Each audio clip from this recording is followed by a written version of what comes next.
할렐루야. 오늘도 행복한 금요일입니다. 오늘 하루도 우리 주 예수 그리스도의 은혜와 평강이 할렐루야 모든 지체 가운데 또한 함께 말씀을 나누는 모든 성도 가운데 충만히 임하길 우리 주 예수 그리스도의 이름으로 선포합니다. 10월 16일 금요일 아침 예배 성삼위 하나님께 올려드립니다. 사도신경으로 우리의 신앙을 고백합니다. 전능하사 천지를 만드신 하나님 아버지를 내가 믿사오며 그 외아들 우리 주 예수 그리스도를 믿사오니 이는 성령으로 잉태하사 동정녀 마리아에게 나시고 본디오 빌라도에게 고난을 받으사 십자가에 못 박혀 죽으시고 장사한 지 사흘 만에 죽은 자 가운데서 다시 살아나시며 하늘에 오르사 전능하신 하나님 우편에 앉아 계시다가 저리로서 산자와 죽은 자를 심판하러 오시리라. 성령을 믿사오며 거룩한 공예와 성도가 서로 교통하는 것과 죄를 사하여 주신 것과 몸이 다시 사는 것과 영원히 사는 것을 믿사옵나이다. 아멘.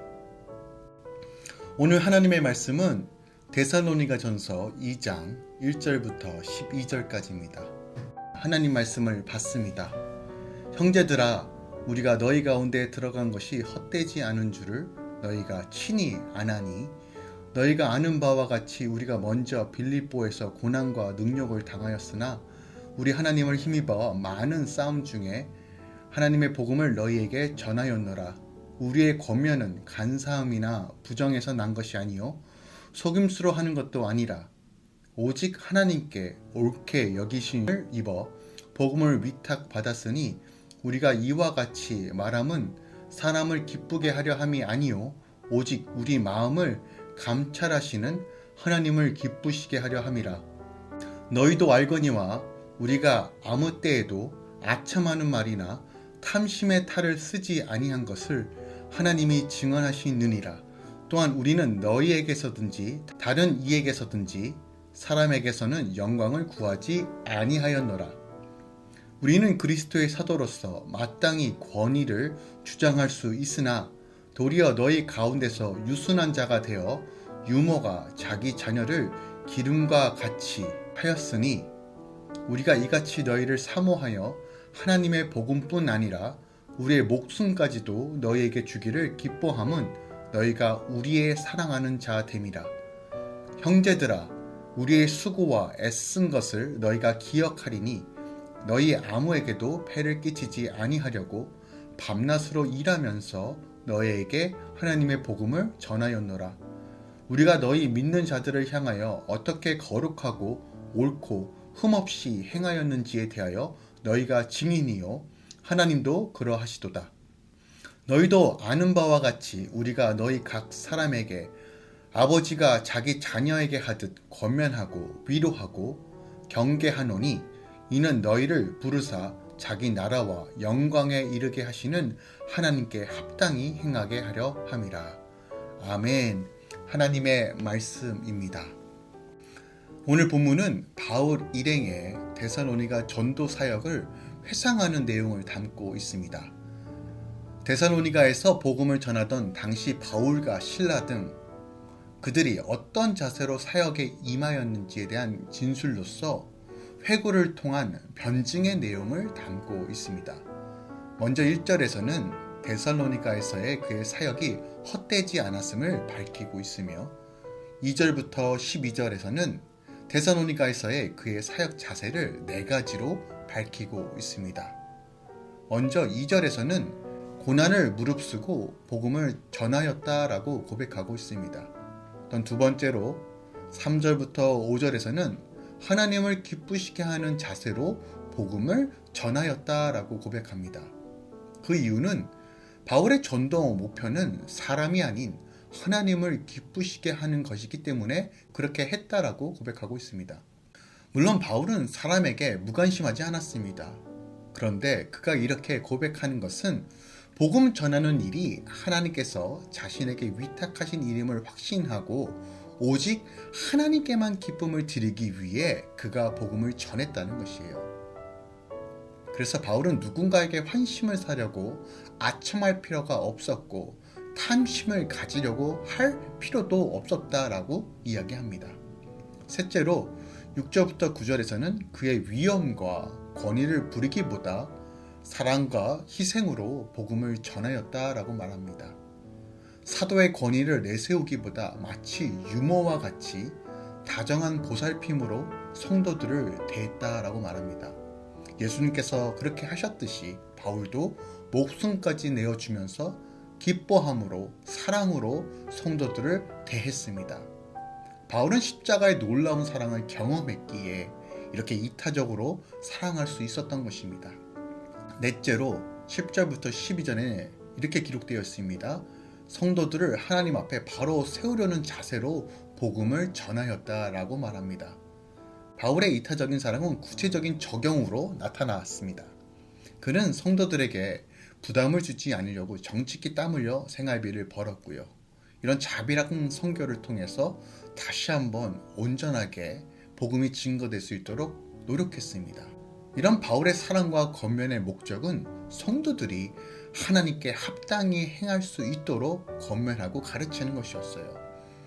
이처럼 바울이 데살로니가에서의 자기 사역 자세를 회고하는 것은 데살로니가 성도들로 하여금 다시 한번 스스로 돌아보아 과거 자신이 전한 바른 구원의 진리인 복음에서 멀리 떨어지지 않고 다시 한번 뒤돌아보며 반성하며 다시 한번 복음 앞에 온전히 설 수 있도록 권면하기 위해서요. 오늘 본문을 통해서 그럼 하나님께서 우리에게 무엇을 말씀하고 계실까요? 내 삶을 통해 복음이 증거되기 위해서는 내 자신까지도 내어줄 수 있는 결단이 필요하다는 것이에요. 8절 말씀입니다. 우리가 이같이 너희를 사모하여 하나님의 복음뿐 아니라 우리의 목숨까지도 너희에게 주기를 기뻐함은 너희가 우리의 사랑하는 자 됨이라 라고 말하고 있어요. 여기서 목숨이란 그냥 말 그대로 육신의 생명을 뜻하는 말이기도 하지만 전 인격을 나타내는 말이기도 합니다. 즉 본절의 의미는 바울 일행이 데살로니가 사람들에게 단순하게 말씀만 선포한 것이 아니라 자기를 아끼지 않고 자기를 불사르기까지 하면서 희생적인 사역을 감당했다는 것을 보여주고 있어요. 바울과 바울 일행은 자신의 전부 생명까지 내어줄 만큼 그렇게 헌신된 자세로 데살로니가 교인들에게 복음을 증거하였다는 것이에요. 복음 전파는 무슨 사상을 전달하거나 지식과 학습을 하는 차원이 아니라 생명을 살리는 일이기 때문에 그들은 자기 생명을 내어주어서 그 헌신과 희생을 통해서 전인격적인 그 헌신을 통해서 복음을 증거할 수밖에 없었다라고, 또한 그렇게 하는 것이 마땅하다라고 말하고 있는 것이에요. 진실된 삶으로 복음을 증거할 때 반드시 능력이 나타납니다. 오늘날 우리의 주위를 살펴보기 원합니다. 우리가 삶으로 복음을 증거하지 않으면, 내 삶 가운데 복음이 드러나지 않으면 절대로 복음이 증거될 수 없는 시대에 우리는 살고 있습니다.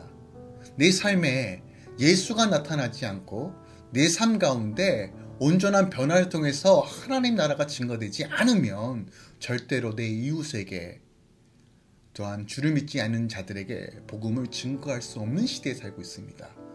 교회와 성도는 세상의 불신의 대상이 되었고 비난과 핍박의 대상이 되었습니다. 우리 삶을 통해서 전인격적인 희생 없이는 절대로 복음이 증거될 수 없는 시대에 우리는 살고 있습니다. 복음은 단순하게 사상이나 지식을 전달하는 것이 아니라 생명을 살리는 일이기 때문에 우리 삶이 그 생명으로 충만하게 채워지지 않으면 우리가 하나님과 사람 앞에서 흠없고 진실하게 살지 못하고 복음 내의 능력이 온전히 드러나지 않으면 절대로 복음은 증거될 수 없는 시대에 우리는 살고 있다는 것입니다.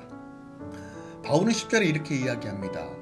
우리가 너희 믿는 자들을 향하여 어떻게 거룩하고 옳고 흠없이 행하였는지에 대하여 너희가 증인이요 하나님도 그러하시도다 라고 말합니다.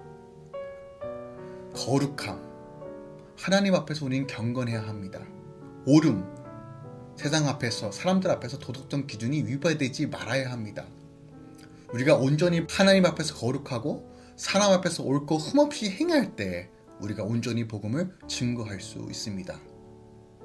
어떻게 보면 세상에서 제시하는 기준보다 더 높은 차원의 도덕적 기준입니다. 그러나 지금은 우리가 그렇게 행해야지만 주 예수 그리스도의 영광이 드러나는 시대에 살고 있습니다. 많은 그리스도인들이 착각하는 것 중에 하나는 신앙은 하나님과의 관계만 잘 성립되면 만사 형통하다는 것입니다. 하지만 우리의 삶이 복음이 되지 못하면, 우리의 삶이 사람들에게도 본이 되지 못하면 절대로 내 삶에 복음의 능력은 없습니다. 절대로 내 삶에 하나님의 나라는 없습니다.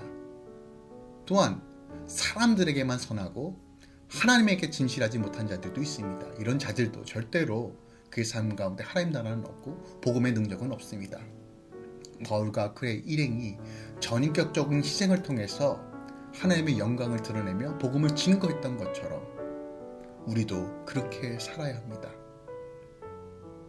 오늘도 하나님 앞에서 거룩하고 또한 사람들 앞에서 옳고 그름으로써 복음이 온전히 증거되길 사모하십시오. 하나님 마지막 때에 이런 수준의 신앙을 요구하십니다. 포기하지 마십시오.